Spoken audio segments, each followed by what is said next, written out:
You're sitting on the toilet. That's it. That's the whole scene. There's no shark, no cliff, no oncoming truck. Just you, a locked bathroom door, and a task your body has performed without incident tens of thousands of times. And in the next 90 seconds, that task is going to kill you. Right now, you take a deep breath, you close your throat, and you bear down, the same way you've done your entire life. But this time, your heart is about to receive a signal it will interpret as a command to slow down, and it's going to obey. You don't feel it start. You feel productive. You feel focused. You lean forward, elbows on your knees, and you push. What you don't feel is the pressure inside your chest climbing to a level your cardiovascular system was never designed to sustain. Somewhere behind your breastbone, blood that should be flowing back toward your heart has just been squeezed to a stop. And a nerve as thick as your pinky finger, running from your brainstem down into your gut, is about to make the worst decision of your life on your behalf. Now, Hollywood has never once dramatized this, and you can understand why. There is no thriller where the hero dies on a toilet. Movies gave you cardiac arrest as a man clutching his chest at a boardroom table, collapsing mid-sentence, gasping something meaningful. The real version is quieter. A person strains in a locked room alone and is found on the floor hours later. Death by constipation isn't a punchline.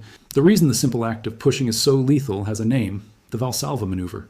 That's the technical term for what you're doing right now, forcing air out against a closed throat while you bear down. You do it lifting heavy furniture, you do it blowing up a balloon, you absolutely do it straining against a stool that will not move. Here's the problem. When you seal your airway and contract your abdominal muscles, the pressure inside your chest cavity spikes, and that chest, your thorax, contains the large veins that return blood to your heart. Squeeze the chest hard enough, and you clamp those veins shut. Blood stops flowing back into the heart. The pump has nothing to pump. Your body notices immediately. Blood pressure drops because the heart is running half empty, and a set of pressure sensors in your neck and chest called baroreceptors sound an alarm. For a few seconds, your system compensates. Your heart races, your vessels tighten, and pressure claws its way back up. This is the part your body is actually good at. But then you finish, you relax, the strain releases all at once. And now the trapped blood floods back into the heart in a single surge. Pressure overshoots way above normal, and those same neck sensors panic in the opposite direction. They scream that pressure is now far too high, and to fix it, they reach for the one tool that lowers pressure fastest, the vagus nerve. The vagus nerve is the longest nerve of your parasympathetic system, which is the branch of your nervous system responsible for slowing things down, for rest, for calm. It wanders from your brainstem all the way down through your chest and into your gut, and one of its main jobs is to act as the brake pedal on your heart. When the vagus fires hard, your heart rate plummets. And in this moment, overstimulated by the pressure swing and by the sheer physical strain in your rectum, it fires much too hard. Your heart rate doesn't just dip, it falls off a cliff. This is called bradycardia. Brady meaning slow, cardia meaning heart. A heartbeat so sluggish it can no longer push enough blood up to your brain. And your brain, sitting at the very top of your body, is the first organ to feel the shortage. It is an oxygen glutton, roughly 2% of your body weight, burning 20% of your oxygen. And it has no reserves. It runs paycheck to paycheck. Cut its blood flow for even a handful of seconds, and it starts shutting down non-essential departments to conserve what's left. That's the lightheadedness. That's the gray fuzz creeping in at the edges of your vision, the sudden ringing in your ears, the strange sensation that the room is tilting even though you haven't moved. This is defecation syncope, a fancy way of saying you're about to faint on the toilet, and it accounts for a startling number of people found collapsed in bathrooms. Here is where the ordinary becomes fatal. If you were lying flat, fainting would actually fix the problem. Horizontal position lets blood flow back to your brain, and you'd wake up confused but alive. But you are not lying flat. You're sitting upright on a hard ceramic fixture in a small room full of hard edges. When you lose consciousness, you don't lie down gently. You go slack and you fall. And the surfaces waiting for your skull, the edge of a bathtub, the corner of a sink, the tile floor, do not care about your medical history. The faint is survivable. The landing frequently is not. But let's say you don't hit your head. Let's say your heart, slowed to a crawl, can't recover its normal rhythm. A heart starved of its own blood supply and pushed too far in one direction can tip into an arrhythmia, a breakdown of the electrical signals that are supposed to coordinate each beat. Instead of a clean, organized contraction, the muscle fibers fire out of sequence and the heart quivers uselessly rather than pumping. When that happens, blood flow to your entire body stops, not just your brain. Your muscles go limp, your consciousness dissolves. And this is the moment it becomes irreversible because a brain deprived of oxygenated blood begins losing cells within 4 to 6 minutes, and there is no one on the other side of that locked door who knows anything is wrong. You are dying in the most private room in the house, and the last thing you did was ask your body to perform a completely routine function. That is the fast death. the cardiac trapdoor that can open in under 2 minutes. But there is a slower, more grinding way this kills, and it belongs to the people whose bodies stopped moving stool weeks ago. To understand it, you have to picture your colon, the final 5 feet of your digestive tract, whose entire purpose is to reabsorb water from waste and pass the rest along.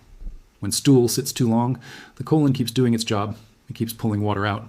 The longer waste stays, the drier and harder it gets, which makes it even more difficult to move, which means it stays longer, which makes it harder still. It's a loop that tightens on itself. Eventually, you get a fecal impaction, a mass of compacted, cement-hard stool wedged in the colon that the body physically cannot expel on its own.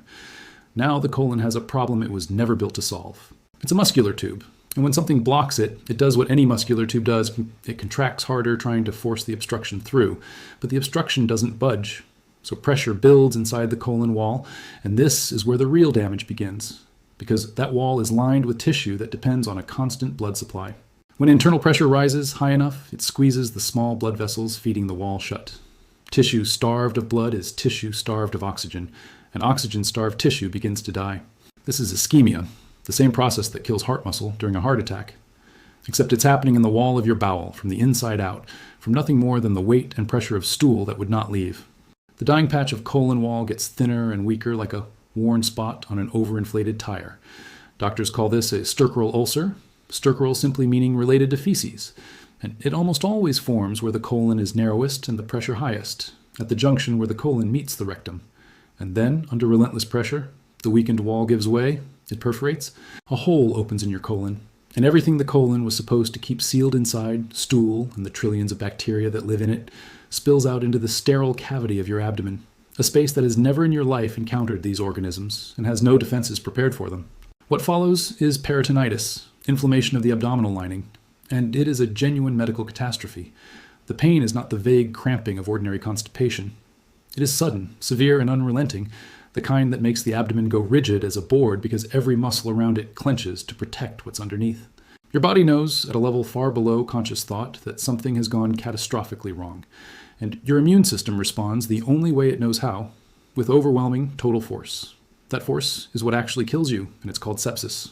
Faced with bacteria flooding into a place they should never be, your immune system dumps chemical alarm signals into your bloodstream to mobilize everything at once, but the response is so massive it turns on you. Those signals tell your blood vessels everywhere to relax and widen, which causes your blood pressure to collapse. They make your vessels leaky, so fluid drains out of your circulation into your tissues, dropping your pressure further. Your heart races, trying to keep pace with a circulatory system that's losing its structure. This is septic shock, and it is a system-wide failure of the machinery that keeps blood moving. And once blood pressure falls low enough, the dominoes go down in order. Your kidneys, which need steady pressure to filter your blood, stop filtering. Your liver falters. Your lungs stiffen and struggle to move oxygen. Each failing organ makes the others worse, a cascade where every system pulls its neighbors down with it. Your skin goes mottled and cold as your body abandons the surface to protect the core. Confusion sets in as your brain, starved of properly pressurized blood, begins to dim. And then, organ by organ, the body simply runs out of the ability to keep itself running. Death from stercoral perforation is death by septic shock, your own defense system, triggered by a hole punched through your gut by stool, shutting the whole enterprise down. From the fast cardiac version to this slow septic one, the person is now gone. And this is not a rare textbook curiosity. Chronic constipation affects a large share of adults. It climbs sharply with age, and it hides behind ordinary things. A low-fiber diet, dehydration, a sedentary week, and above all, certain medications. Opioid painkillers are notorious for it because they bind to receptors in the gut wall and slow the whole conveyor belt to a crawl. Antidepressants, blood pressure drugs, and iron supplements do their own quieter version of the same thing, which means the person most at risk isn't some medical anomaly. It's often someone managing back pain or a heart condition who has no idea the pills fixing one problem are silently building another, and one of them happened to be the most famous man on the planet. August 16th, 1977, Graceland, Memphis. Elvis Presley, 42 years old, the most famous entertainer on the planet, is found collapsed on his bathroom floor, having fallen from the toilet. For decades, the public assumed drugs alone, but the investigator present at the autopsy described something else entirely. Presley had suffered from severe chronic constipation for years, and his colon was not normal. A healthy colon is a couple of inches wide and 4 to 5 feet long. His had stretched into a megacolon, 5 to 6 inches across and 8 to 9 feet long, packed with stool that had been sitting there, by his own doctor's account, for months. And the mechanism the investigator pointed to was the Valsalva maneuver. The king of rock and roll, straining against an impacted bowel, triggered the exact cardiac cascade that opens this story. He didn't die dramatically on a stage. He died pushing. And he's not alone in surprising company. King George II of England died in 1760 in remarkably similar circumstances, straining on his commode when the main artery leaving his heart, the aorta, tore open under the sudden surge of pressure. 2 centuries apart, a king and a king of rock, undone by the same unglamorous act. It turns out the toilet has a longer body count than most of history's battlefields will admit. So here is how you stay off that list, and the good news is that it is almost entirely within your control. The single most important rule is this: do not strain. If it isn't moving, stop pushing. That heroic, breath-holding, red-faced bearing down is the precise trigger for the cardiac cascade, and no bowel movement is worth a cardiac arrest. If you feel lightheaded, dizzy, or your ears start ringing while straining, stop immediately and get yourself horizontal on the floor, which restores blood flow to your brain and interrupts the faint before it drops you. The deeper fix is preventing the impaction in the first place, and it comes down to water and fiber, because the enemy is dryness. Your colon hardens stool by pulling water out of it, so you fight back by keeping the whole system hydrated and moving. Fiber, the indigestible part of plants, found in vegetables, fruit, beans, and whole grains, holds water inside the stool and adds the bulk your colon needs to grip and push efficiently. Pair that fiber with actual water, because fiber without enough fluid can make things worse, not better. And move your body, because physical activity stimulates the natural muscular contractions that march waste toward the exit. A colon belonging to someone who sits motionless for 16 hours a day is a colon that has been given every reason to quit.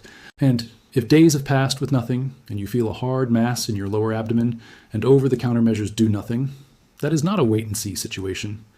That is a same-day call to a doctor, because a manual disimpaction in a clinic is an awkward afternoon, while a perforation is a coin flip with sepsis. Embarrassment has killed more people in that bathroom than the biology ever did. Elvis, by his own doctor's telling, was offered a surgery that might have saved him and turned it down because he found the whole subject too humiliating to discuss.